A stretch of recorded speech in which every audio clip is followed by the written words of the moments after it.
Prolog. Warga tua di sekitar Gunung Kemukus selalu berkata bahwa malam pertama adalah panggilan, tetapi malam kedua adalah penentuan. Pada malam itulah, udara berubah lebih berat, embun terasa lebih asin, dan jalan setapak menuju makam menjadi lebih sunyi dari seharusnya, seolah seluruh hutan menahan napas. Konon, mereka yang datang mencari peruntungan melalui ritual pesugihan jarang benar-benar tahu apa yang sedang mereka tukar. Banyak yang mengira itu hanya sesaji, mandi sendang, atau hubungan dengan pasangan asing. Tapi warga lama tahu, itu hanya pintu. Yang meminta tumbal bukan ritualnya, tapi sesuatu yang menunggu di baliknya. Saat malam kedua tiba, suara gamelan yang biasanya hanya berasal dari warung karaoke tiba-tiba terdengar lebih jauh, samar, seperti dimainkan di balik tanah. Bau kemenyan berubah menjadi bau daging hangus. Dan setiap orang yang turun gunung akan mempercepat langkahnya tanpa alasan. Tak ada yang berani menengok ke arah makam saat angin berhenti bergerak. Beberapa penunggu yang pulang terlambat mengaku melihat bayangan pucat berjalan terseret melintasi tangga batu, meninggalkan jejak basah yang tidak pernah bisa benar-benar mengering. Mereka bilang itu adalah wujud dari mereka yang gagal, mereka yang menjalani ritual tapi tidak memenuhi perjanjiannya. Tidak ada yang berani mendekat, tapi semua sepakat bahwa sosok itu bukan manusia. Dan setiap kali bayangan itu muncul, hanya ada satu pesan yang terdengar dari dalam angin. Malam kedua telah dimulai, dan sesuatu sedang mencari pemilik janjinya. Tumbal malam kedua di Gunung Kemukus. Berdasarkan kesaksian warga, angin dari arah rawa membawa bau lumpur basi ketika Raga tiba di area Gunung Kemukus menjelang maghrib. Lampu-lampu warung di sepanjang jalan menanjak mulai menyala, remang, bergetar seperti takut pada sesuatu yang baru bangun dari dalam tanah. Ia datang karena satu alasan, utang. Bukan ratusan ribu, tapi ratusan juta. Temannya, seorang sopir travel, pernah berbisik bahwa ada orang-orang yang berhasil setelah menjalani ritual pesugihan Kemukus. Tetapi yang jarang diceritakan adalah efek baliknya. Di warung pertama, seorang ibu-ibu tua dengan rambut dikeramas asap menegurnya. Kemalaman, le, nek diteruske, hati-hati, bengi kaping loro kuwi sing bebayani. Raga mengangguk, walau sebenarnya ia tidak benar-benar mengerti.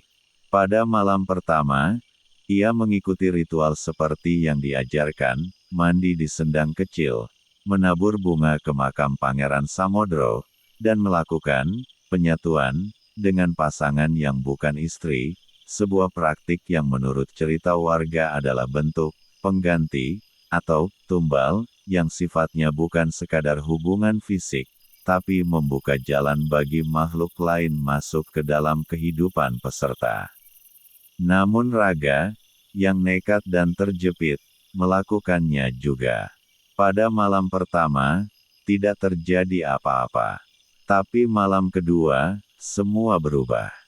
Warung-warung tiba-tiba seperti mati sebelum waktunya. Orang-orang yang sebelumnya terlihat santai kini menuruni jalan dengan langkah tergesa. Seorang bapak-bapak penjaga parkir berbisik keras kepada Raga. Balik, le, sing durung ono perjanjian karo dheweke, mending mulai saiki. Ojo ndangak yen krungu suara melaku.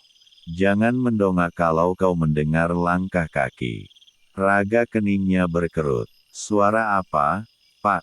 Penjaga parkir itu tidak menjawab. Ia hanya mematikan rokoknya dan buru-buru menutup gerbang. Tetapi Raga sudah terlanjur naik. Ia merasa ada yang memanggilnya dari arah makam, seperti suara gamelan yang dicampur isak tangis, samar, namun terasa sangat dekat. Ketika ia mencapai pelataran makam, hanya ada 2 lampu kuning kecil yang menyala. Bunga-bunga sesaji berserakan, dan di dekat pintu makam, ada sesuatu yang membuat bulu kuduknya meremang, jejak kaki basah, seperti bekas seseorang berjalan tanpa alas, tapi jari-jarinya terlalu panjang. Terlalu melengkung, tidak seperti manusia. Raga menelan ludah. Tiba-tiba terdengar suara langkah, nyeret-nyeret. Pelan, tapi ritmenya seperti seseorang menarik kaki yang patah. Ia ingat peringatan penjaga parkir. Jangan menengadah. Raga menunduk, memejamkan mata, berusaha mengabaikan suara itu. Tetapi suara langkah itu berhenti tepat di depannya, sangat dekat, hingga ia bisa mencium bau anyir bercampur tanah basah. Suara napas, berat, tidak beraturan, seakan ada sesuatu yang tidak punya paru-paru, tapi tetap berusaha bernapas. Raga gemetar, namun rasa penasaran membunuh akalnya. Perlahan, sangat perlahan, ia membuka mata dan mendongak. Di depannya berdiri sosok laki-laki dengan tubuh pucat kebiruan. Bajunya mirip pakaian zaman dulu, lusuh, sobek, dipenuhi tanah. Tetapi yang paling mengerikan adalah lehernya, bukan terputus, bukan hilang, tetapi terkoyak, seperti dicabik paksa oleh sesuatu yang tidak sabar mengambil kepalanya. Dari lubang leher itu, uap dingin keluar, disertai suara berderak, seperti tulang yang digesek batu. Sosok itu mengangkat tangannya yang kurus panjang, menunjuk Raga. Dari lubang leher itu keluar suara serak. Tumbalmu kurang. Raga jatuh terduduk. Ingin lari tapi tubuhnya seperti dipaku. Sosok itu merangkak mendekat. Gerakannya patah-patah, cepat, seperti binatang liar yang lapar. Tiba-tiba dari kanan muncul seorang pria tua berjubah hitam, warga yang sebelumnya melihat Raga di warung. Dengan batu besar ia menghantam tubuh sosok tak kepala itu. Hasilnya mengejutkan. Tubuh itu pecah seperti kayu lapuk, namun bukan darah yang keluar, melainkan pasir hitam yang berjatuhan dari dalam tubuhnya. Pria tua itu menarik Raga. Cepat, iki durung rampung. Mereka berlari menuruni tangga, namun suara langkah diseret itu kembali terdengar, lebih banyak, lebih cepat. Seperti ada beberapa sosok lain yang ikut bangkit karena ritual kedua Raga belum selesai. Sopo wae sing pesugih tanpa syarat lengkap, bakal dikejar nganti entek nyawane. Teriak pria tua itu. Barang siapa menyalahi perjanjian pesugihan, mereka akan diburu sampai mati. Ketika mereka hampir mencapai halaman bawah, Raga menoleh dan menyesal. Dari arah makam, puluhan sosok muncul di kegelapan. Ada yang tanpa kepala, ada yang dadanya bolong, ada yang wajahnya digantikan lubang besar hitam. Semua bergerak cepat, berlari dengan cara yang tidak manusiawi. Raga terpeleset, badannya terguling ke tanah basah di tepi rawa. Pria tua itu berteriak, "Jangan lihat ke belakang." Tapi terlambat. Raga mendongak. Puluhan makhluk itu sudah mengelilinginya. Mereka menunduk, lalu serempak mengendus. Raga merasakan tangan-tangan dingin mencengkeram kulitnya. Dan di tengah kegelapan, suara dari lubang leher itu kembali terdengar. "Utangmu, dibayar dengan dagingmu."